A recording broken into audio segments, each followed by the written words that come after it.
Hey, shalom, shalom. First, I'd like to give all praises unto Yahweh, Ba'ashem Yahushai, Waharakah Kadash, and double honors unto the apostles and elders of Great Millstone, and honors to you brothers out there in the highways and the byways, teaching this word in all sincerity and in truth. And you know, this so-called white man, this Edomite man, is that old serpent. He is that devil. He is that Satan. And he's done a good job over the years of trying to, appear to be clean, put it on a false face, being politically correct. He's done a good PR job on himself. So a lot of people were fooled. They thought, oh, this man's changed. There's a change coming. He's had a change of heart. But the fact of the matter is, this man has never changed. He's always been the same devil, same deceiver, same the fleshly, carnal individual lacking in all faith and uprightness. And at the end of the day, he's motivated by nothing but his own belly, greed, envy, jealousy, covetousness. All right. And so, exactly what you see these devils justifying on the TV in regards to the Palestinian people is just a taste and a glimpse into what this devil been doing. All right. And so, what I want to do is I want to play a video where this Edomite goes into how America was formed, and you will see it was formed in the exact same way. They went in among a people, and they used everything at their means and disposal, including violence and death, to subjugate that people, take their land. And they did all of this while pretending to be upright, pretending to stand for justice, while pretending to be Christians, anointed, holy, virtuous. Such is the way of the devil. This is Micah 2:1. Woe to them that devise iniquity and work evil upon their beds. The Bible say you're not supposed to remove the landmark. The scriptures speak about being covetous over your neighbor's goods. The scriptures speak about stealing. The scriptures speak about murder. The scriptures speak about stealing a man.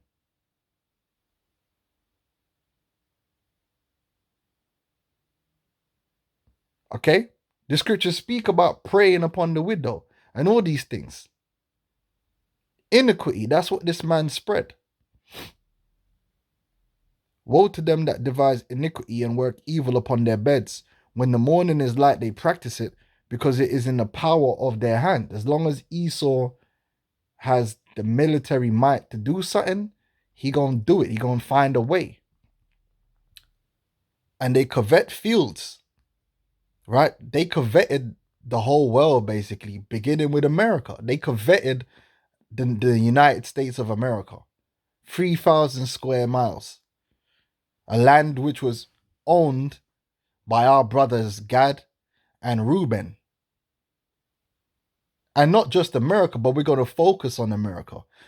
You see, because America for so long has been put forward as that beacon of light, that great city of justice and peace and bravery and all that bullshit. So it's all fucking PR, man. It's BS. It's makeup. It's CGI. It's a deep fake. Because it is in the power of their hand, and they covet fields and take them by violence, as we're going to see, and houses and take them away. So they oppress a man and his house, even a man and his heritage. That's what Esau Edom has done. All right. And this man, this thief, because that's what Esau is, a thief and a murderer. All right. The Lord is waiting. He right here ready to pounce on this man. And he don't even know it yet. Right. This is Zechariah 5:2. It says, and he said unto me, what seest thou? And I answered, I see a flying roll. A length thereof is 20 cubits, and the breadth thereof 10 cubits. Then said he unto me, this is the curse that goeth forth over the face of the whole earth. For everyone that stealeth shall be cut off as on this side according to it, and everyone that sweareth shall be cut off as on that side according to it. And I will bring it forth, saith the Lord of hosts, and it shall enter into the house of the thief, and into the house of him that sweareth falsely by my name, and it shall remain in the midst of his house, and shall consume it with the timber thereof, and the stones thereof. This man's going to get broken down because he's the thief. And he's the man that sweareth falsely. He's a liar and a thief. The devil and Satan. And he's being revealed in these last days. So I want to play this vid, right? And you're going to see that this man hasn't changed. And I'm glad that this whole situation has been brought to the forefront that's been happening over there in the Israeli state. I'm glad it's been happening. I'm glad you see that the people, the number one supporter of the Israeli state is the Christian American, which shows you that they have not changed. The same people that did what I'm going to show you right now to the Native American Indians is the same people today. They got the same spirit of covetousness, the same spirit of wrath, the same bloodlust, the same arrogance and pride and self-justification, the same hypocrisy. It's the same people, man. The devil that the Bible speaks of. So let's watch this together, man. And pop out. We're gonna stop to get scriptures, put scriptures on the comment board. You know, you brothers that are well equipped. And listen up. Coast to coast and everywhere in between, there lived hundreds, if not thousands, of different nations, tribes of people whose land this was. This was their home. But then others showed up to these shorelines in their boats. And that is when everything changed. Hold on. That's that Ezekiel 7, man. That's the worst of the heathen that the Lord sent against our people. Ezekiel 7 and 24. Wherefore I will bring the worst of the heathen. That's Esau. Listen, listen, man. The last person you want to see is Esau. There is no one more unmerciful, more brutal, more savage, more subtle, more cunning. This is a different type of beast that you're dealing with when you're dealing with Esau Edom. It's an extremely dangerous beast. An extremely dangerous beast that can't be reasoned with. As you're going to see. He can't be reasoned with. He has an insatiable appetite for wealth, for blood, and he don't like to see nobody with nothing. And he loved to dehumanize. That's one of his favorite things to do, to dehumanize and to put down another group of people. That's what he did to the so-called Negroes, Hispanics, and Native American Indians. Really, all people. But I'm really concerned with our people. He systematically dehumanized us with his propaganda. He dehumanized the Negro to be less than a man. He dehumanize the so-called Native American. He could dehumanize the so-called Hispanic to justify fulfilling the lusts of his flesh, to exalt himself. He's the worst, man. Wherefore I will bring the worst of the heathen, and they shall possess their houses. And I will make the pomp of the strong to cease, and their holy places shall be defiled, because we're a strong people. We're a strong people, man. We had many warriors. But hey, the Lord sent this devil against us, man, to be a sword unto us. And that's why we fell, because it was prophecy. The Esau, Edom, the Satan, the devil, the adversary was sent as a punishment unto us. And a grievous punishment it was and is to this day. All right, destruction cometh, and they shall seek peace, and there shall be none. And the majority of these chiefs, they sought peace, but there was no peace, as you're going to see. See, Esau's the deaf adder, man. Esau, you can't make peace with this man. You can't deal with this man reasonably, because he's unreasonable. He's disagreeable. This man doesn't know how to be at harmony with no other man. He only knows how to rob, kill, and steal. These are the facts. Let's jump back.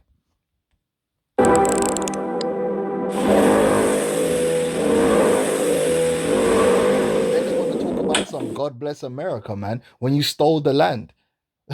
Fucking yo. Okay. In the spring of 1803, two American politicians visiting Paris closed the sweetest real estate deal they had ever seen. With the simple stroke of a pen, their country doubled in size, all for just $15 million. But in this deal, which was called the Louisiana Purchase, the US didn't actually buy this land from France. France didn't actually own the land. What the United States was buying was the imperial rights to this huge swath of North America. This basically So they basically listen to what these devils did. You got people, and this is what happened with British Palestine. You've got people actually living there, and you've sold the land, but there's people living there. The French stole the land, so it's like, listen, these devils are like, yo, we're just gonna go around the world, and we're just gonna, everything just belongs to us. We're gonna take it by hook or by crook, yeah. By hook or by crook, we're gonna take it, yeah. So what we're negotiating is which one of us is going to butcher these people and take this land for ourselves. That's what they were negotiating. Man paid for the right to be the devil. Which one of us is going to be the devil? Is it going to be the French? Is it going to be the German, Belgium, the English? That's what they just sold. They were buying and selling the right to be the devil, to be the thief. Yo, and these are all Christians, you know. Remember that. that France would stay out of the way and let the budding new empire, the United States, colonize it without interfering. If the United States really wanted ownership over this land, they would need to get it from the people who were here first, which at the time was lots of different native tribes. These are the people who had been here for thousands of years, way before Europeans had the idea. They weren't there for thousands of years. You know, we have to correct you on that. That's Esau's false geological and historical record coming into play. They weren't there for thousands of years, all right? That's not true. All right, they've been there for, let me think of it. What was it? Around 700. So we're looking at 300. We're looking at under 1,000 years that they were there. All right, because you go into the history, our people left out during the Assyrian Empire and went over to the New World. All right, because they were Israelites. The so-called Native American Indians and the natives of the Americas were the Israelites. They were of the 10 tribes that went over to Asareth, which is a new land. All right, to get away from the multitude of the heathen, which were dwelling where? On this side of the world. All right, because remember, North America and South America are not connected to Europe, Africa. Remember, Europe, Africa, and Asia is all one landmass. America and the Americas is a whole separate landmass. You could walk from Africa to China. You can walk from China to Europe, and vice versa. They're all connected by land. But you can't walk from this landmass over to the other. All right, there's a sea separating on both sides. All right, and you can read about that in the book of Second Esdras, man. These are the 10 tribes. But what I'm focusing on in this lesson is not proving that they're the Israelites. We have lessons. I'm showing you what Esau did and showing you that he hasn't changed. Of leaving their continent. And this land that the US just bought was theirs. Oh, and this isn't just me, like some modern enlightened person looking back and judging the United States at this time. The US knew that this wasn't their land and that they were going to have to buy it from the people living there. And their big plan was to do things differently, not like the old imperial powers that they had just broken away from. In fact, George Washington was, quote, determined that the US government's administration of Indian affairs shall be directed entirely by the great principles of justice and humanity. But the thing is, like, they were never gonna do that because it's not in their, it's that old serpent, man. It's not in their nature to operate with justice and humanity. That's not in their nature. They can speak it, and that's what I'm saying. They're hypocrites. They say they want to represent these things, but they can't because they're the devil. That is what is within them. They go forth as soon as they be born, telling lies. Yeah? Jeremiah 13:23, can the Ethiopian change his skin or the leopard his spots? Then may ye also do good that are accustomed to do evil. Esau Edom has been doing evil his entire incarnation on the earth. From when he was the seed of the serpent to now that he's Esau Edom in the reincarnation, the Edomites have always done evil. There's never been a time when they haven't done evil. whether they were calling themselves the Greeks, the Romans, the Edomites, the British, the English, no matter what name they put on themselves, no matter what hat or religion they claim to represent, one thing has always been a consistency. They're the devil that the Bible speaks of. They commit evil. So now it wasn't gonna change then, and it sure as hell ain't gonna change now. They Bishop Sakaran said years ago, and I'll never forget when he said this. He says Esau was made to be the devil, and he's gonna continue to be the devil until the day that he's destroyed. That's just who he is. The Lord have created all things for himself, yea, even the wicked, for the day of destruction. All right, Esau was fitted for destruction. He's the devil. All right.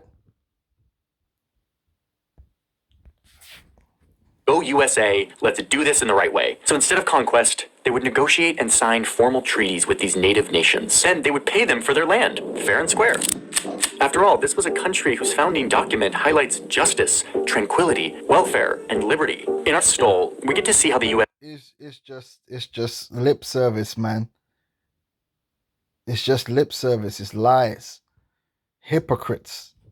grew from a group of English settlers to a global superpower. But none of those stories would exist without this one. The origin story. The first thing that the US ever stole. So Europeans are pouring into this newly formed country, the United States. And the government is making deals and signing treaties with the tribes, allowing these newcomer immigrants to settle on their land. At first, this is a fairly peaceful transactional process. The US would offer food, farming equipment, cash, the services of a blacksmith, all in exchange for ownership over this land. But unsurprisingly, a lot of these tribes had no interest in moving out of their ancestral lands in exchange for, farming equipment. And this is where all of George Washington's ideals of justice and humanity really start to dissolve. The US was... Yeah, because he has a desire, and he got to achieve that desire by any means necessary. And that's the bottom line. What does the scripture say, man? Is as deaf and cannot be satisfied. The man's covetousness cannot be satisfied. He wants it. He wants it all. Yeah, let's get that. He wants it, man. And hey, like I want you, I'm going to have you. And you could do this the easy way, or we could do it the hard way. That's Esau's spirit. Right? Habakkuk 2:5. Yet also because he transgresseth by wine, he is a proud man. And it takes a proud man to be a thief and want to take everybody's shit, man. He is a proud man, neither keepeth at home. Right? He ain't gonna stay within his own inheritance. He gonna go to someone else's inheritance and take it. Who enlargeth his desire as hell, right? And is as deaf and cannot be satisfied, and heapeth unto him all people. Right? In fact, hold on, there's another scripture I want to get.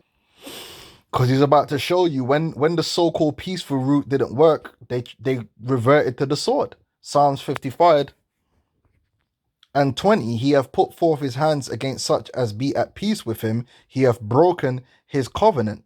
The words of his mouth were smoother than butter, but war was in his heart. His words were softer than oil, yet were they drawn swords. And we're going to see that. Remember them scripture there. Was becoming a more powerful nation. They needed more land for their booming population. So the impatient settlers and their government started playing dirty. The westward movement was like a great tidal wave.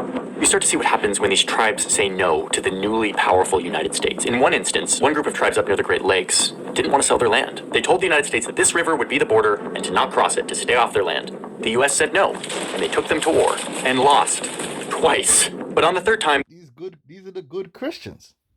These are the Christians, man. That vocab, and you see how vocab was ready to justify the Israelis because that's their spirit. He was back there too, justifying this, right? And how did they start justifying it as well? Running propaganda. Yeah, they're savages. They want to rape white women. This is how this devil operates. Dehumanize. They're just godless. They're heathens. Yeah. they won the battle and forced the tribes to sign a treaty giving away all of this land, basically all of present-day Ohio. Something very similar happened down here when the Seminole tribes refused to leave their land. The U.S. Seminole tribe, the tribe of Reuben. Military came in, another war, killing thousands, forcing the tribes to sign a treaty and pushing them into the swampy interior of the state, where they had no access to their farmland or the ocean. Down here in what was becoming Alabama, the Muskogee Nation refused to sign a relocation treaty, but not wanting to go to war, agreed to sell a portion of their land in return for a guarantee that they could keep the rest. And the United States Yo, you already know how that's gonna end. agreed, and they actually did. And the Muskogee kept their ancestral lands forever. Womp womp, no, that didn't happen. 4 years later, a bunch of white settlers moved in, boxing the Muskogee out of their ancestral land. As tensions grew because of this violated agreement, the US military was called in to force the Muskogee out of their lands. No treaty was ever signed. I mean, the shenanigans ranged the whole gamut here. They would get tribal leaders drunk to trick them into signing this paper that gave them all the land. They would All the cunning skullduggery that Esau does. And he's only become more sophisticated. He's a cunning demon. He's a scammer. He's a demon. That old serpent, that dragon, that old serpent, which is the devil and Satan. He's a schemer. Appoint random people to be the tribal leaders and then tell them to sign away the land for the whole tribe. In another conflict, the Sioux and Arapaho nations defeated the US military over and over until the US finally signed a peace treaty acknowledging their land. And they were safe. Until gold was discovered 8 years later, and the US broke their treaty, redrew the boundaries, built roads on their land, and before you know it, you've got a bunch of white guys with gold pans harvesting this land. Treaties and justice be damned. Eventually, other tribes caught on to what was going to happen, realizing that refusing the US government would mean violence. So they would sign the paper, take the money, and leave. The violent man. These are all Christians. This is the violent man. He's the violent man. He's the original gangbanger. He's the original gangbanger. The violent man. That's how he's got everything he's got. Through violence. Yeah? Psalms 140:1. Deliver me, O Lord, from the evil man. Preserve me from the violent man. That's who this man is. Over the course of almost 100 years, the United States signed 368 treaties with tribal nations who were driven out one way or another to make way for white settlers who established control over this land that their government had stolen for them. And yes, you have all the paperwork, all the spreadsheets that they were making, all the treaties, a nice paper trail, but this was all a facade of justice, a thinly veiled campaign for imperial conquest. So I mean, they try to gloss it over and make it look all above board, and we tried to do this, and you know they'll try and spin it at the time. Oh, we're trying to be civilized, but these savages, they're not. That's how this devil operates, man. He's a fraud. He's a trickster. He's a, you know what I mean? He's a hypocrite. At the end of the day, when it all boils down to it, he's the barbarian. He's the beast. He's the blood-sucking vampire. That's why you see them all over the comment boards gushing about what they're doing over there in Palestine, because they love the blood. They love the power of death. They love it. Before we go on to the story, I just need to tell you that we don't have a sponsor for today's session. People and processes with me, members of the newsroom, your boat, you can go to the United States, feel like they're doing justice. And it's working. They are moving loads of native people out of their ancestral lands so that white people can settle it. But there was one region that proved particularly difficult for this extermination project that was going down. Here in the Deep South, you had these 5 large nations that lived side by side with the settlers for a long time. They had all signed treaties with the United States that acknowledged their right to this land. Many of them spoke English, practiced farming, wore European clothes. So what does that tell you? They were basically trimming their ways to seek love. They thought, oh, you know what? Yeah, if we just like become more like them and accept their doctrine and become civilized, then Esau's cool. No, it was never about that. Esau doesn't care about all that. If he so-called civilized you, it's only so he can control you. By the end of the day, he gonna take what he wanna take and do what he wanna do. You are not going to be able to bring yourself on an equal footing with this man because you appease him or you try and assimilate with him, or you try and speak like him or talk like him or dress like him and do. Listen, this man is the devil, yo. You didn't know? Some even owned slaves. Because of this, these 5 tribes, the Cherokee, Chickasaw, Choctaw, Muskogee, and Seminole, were known as the 5 civilized tribes. And there's an alternative world where these tribes could have remained on their land, living side by side with the Europeans as they settled. But that's not what happened, mostly because of cotton. farmers down here were getting super rich off of a very valuable cash crop called cotton that they could sell to textile mills around the world. It was an industry made even more profitable by its key input, free labor from stolen Africans. Yeah, so they had the tribe of Judah under pressure, the tribe of Judah in slavery, man. Free labor. All right, free labor, making bank. They didn't give a fuck. Not only and to maintain that free labor, they do whatever they got to do. They do whatever heinous crime they need to do. They'll break you down and dehumanize you mentally, right? It weren't just a matter of us being in slavery. Esau broke our people down to nothing, so he could have us in that condition. We became less than human. Don't want us to be educated. Don't want us to read the Bible. Don't want us to do this. You're an animal. You're this. You're that. You can never be anything. Everything you see Jake doing today, there was a point in time where Esau taught scientifically we were incapable of doing that. Do you understand? This man did a lot more than just this. This man is the devil that the Bible speaks of. He only sought to crush the souls of our people. Said, hold on. What is this one? Isaiah, Esau born to break our people down, man. That's why he wants to come with the mark of the beast. He wants us under complete subjection on every level, man. He wants to have control over us like we're damn robots, man. We ain't even gonna have no damn identity. It's crazy.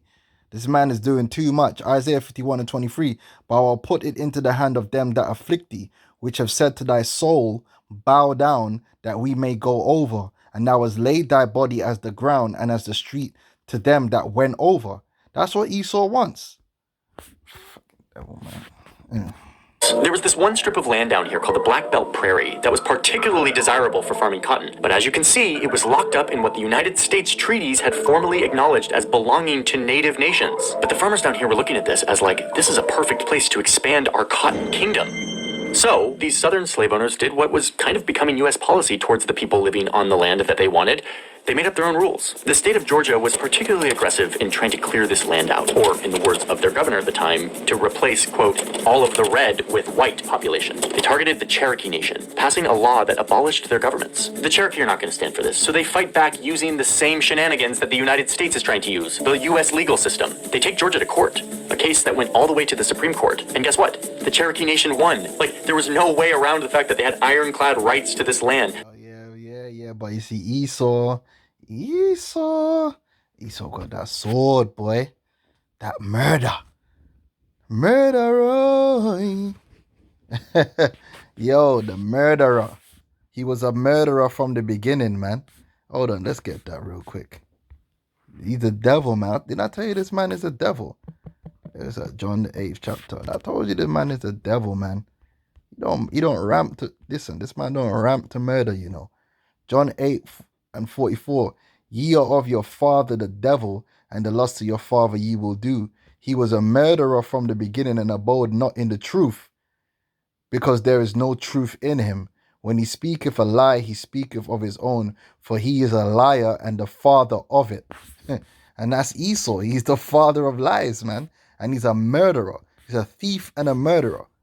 That is his what is at the core of his being. Signed and sealed. The highest court in the country just ruled that the states could not impose on tribal sovereignty. But, as we all learned in government class, a ruling from the judicial branch only works if the executive branch enforces it. Oh, and who was in charge of the executive branch? Oh, this guy.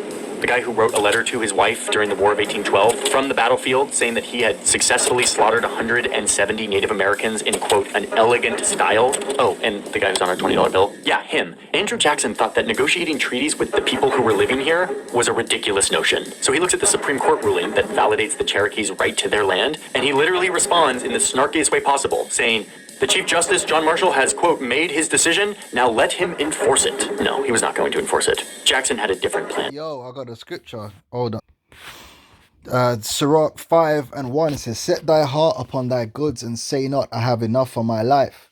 Follow not thine own mind and thy strength to walk in the ways of thy heart. And that's what Esau does.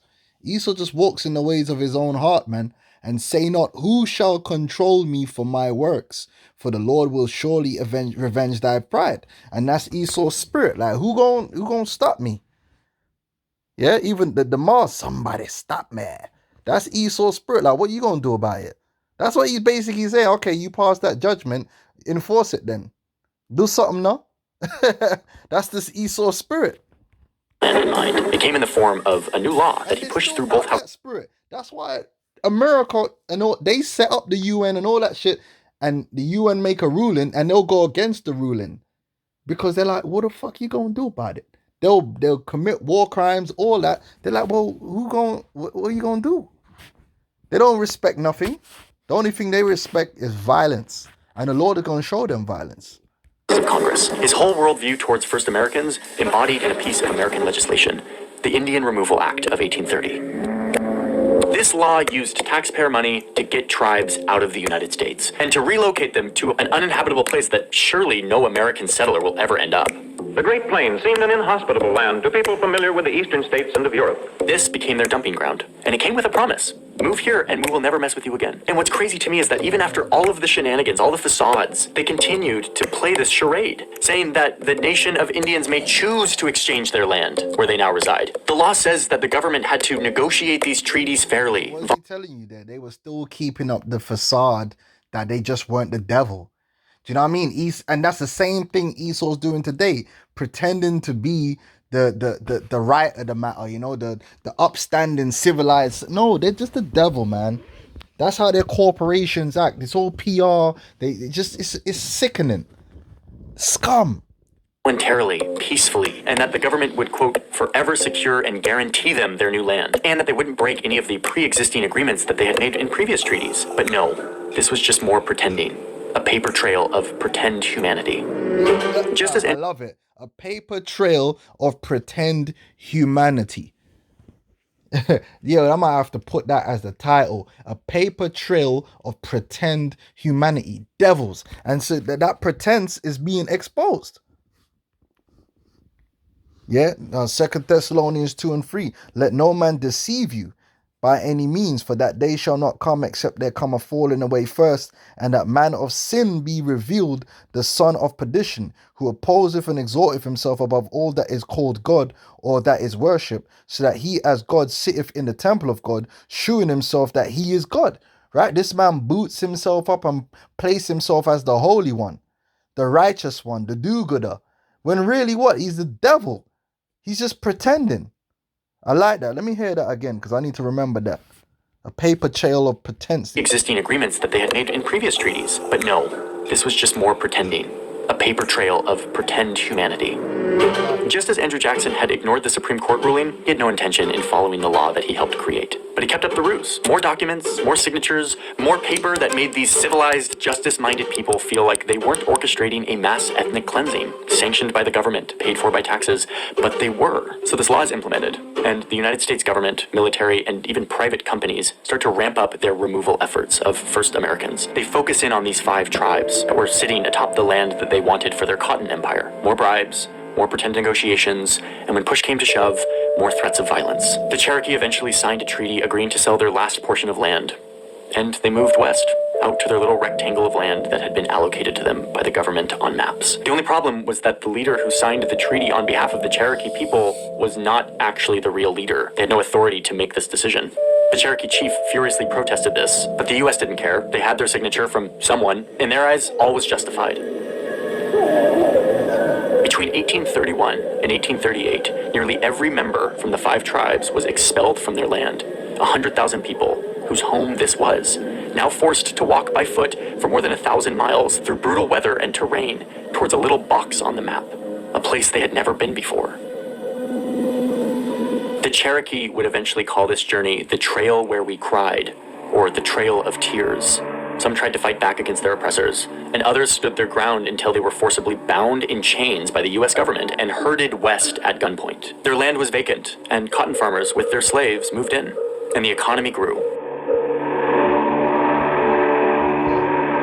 We'll never know how many people died during all of this, how many lives were really destroyed. Some people say 3,000, other estimates say 15,000, but you don't need those numbers to see how destructive this was. It was systematic, it was documented, and it was enshrined in law. We have a paper trail of all of it, showing the receipts, the payments, the treaties, the bureaucracy of it all. It's like a bunch of spreadsheets from the 1800s. American settlers, in an effort to be different from the old world empires they fled, ended up carrying out the first state-sponsored ethnic cleansing. There's a reason why Hitler, 100 years later, references this exact event, this process, when he was carrying out his own ethnic cleansing. He said that the Volga, which is a river in Russia, would be, quote, our Mississippi. He said that Europe, not America, would be the land of unlimited possibilities.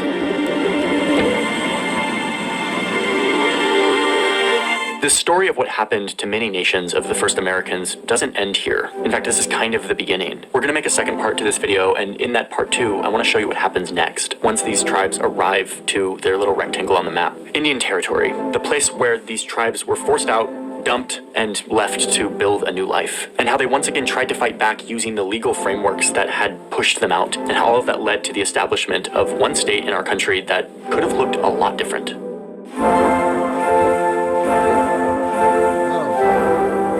How that ended. So, yeah, I mean, I'm gonna leave this here because this has already gone on for a bit. But I'm gonna come back and still. I ain't done, you know. We're gonna get into more detail. This is just a preface, man. But yeah, man. Hey, this man is the devil, and he hasn't changed. It's the same devil, the same people, man. No doubt. So with that, I'm gonna say shalom.